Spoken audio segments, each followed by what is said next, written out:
Good afternoon. I'm Coleman Peacock, Executive Pastor of the West Ward Church of God here in Douglas, and I wanted to bring a nugget of scripture to you today.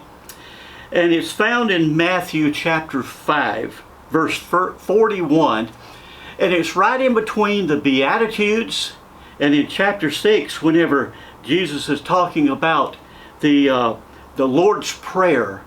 There's this verse of scripture that sort of stands out.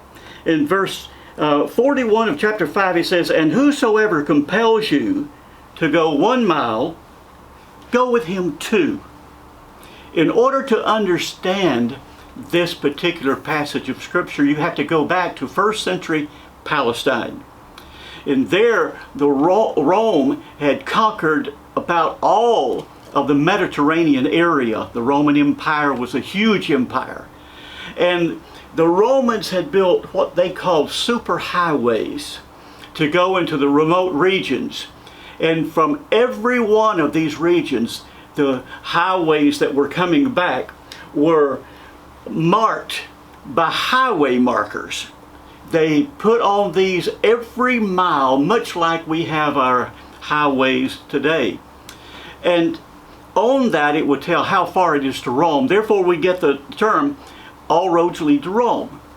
But anyway, whenever you look at this particular period of time in history, there was a law from the Romans that every person from any of these conquered lands, if they were met by a Roman citizen or by a Roman soldier, and they asked them to carry their burden or their backpack or whatever it was they were carrying, the law said they had to stop what they were doing and they had to carry it for 1 mile and 1 mile only.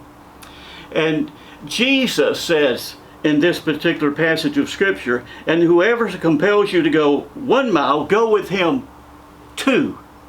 And what he's saying here is that whenever you're asked to go the first mile is required.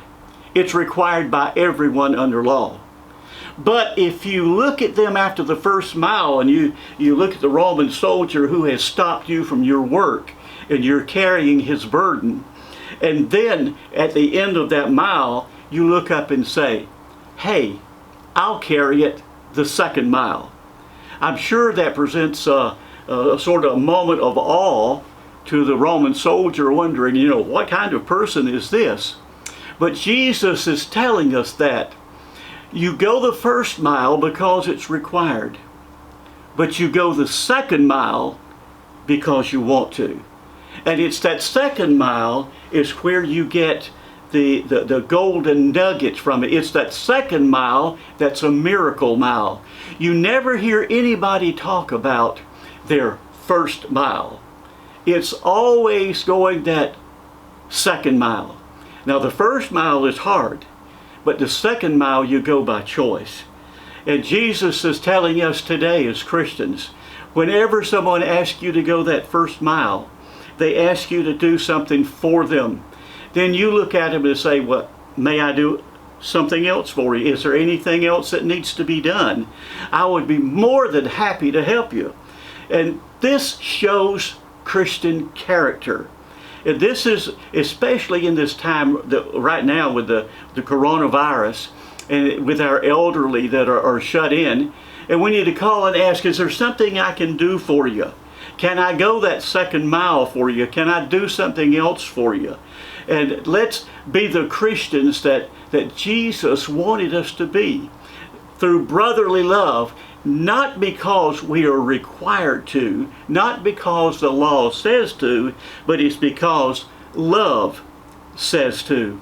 When Jesus says, "Go the 2nd mile," are you a 1st mile Christian or are you a 2nd mile Christian? Do we do what is required of us and then stop at that point? Or do we go beyond that and we go the 2nd mile?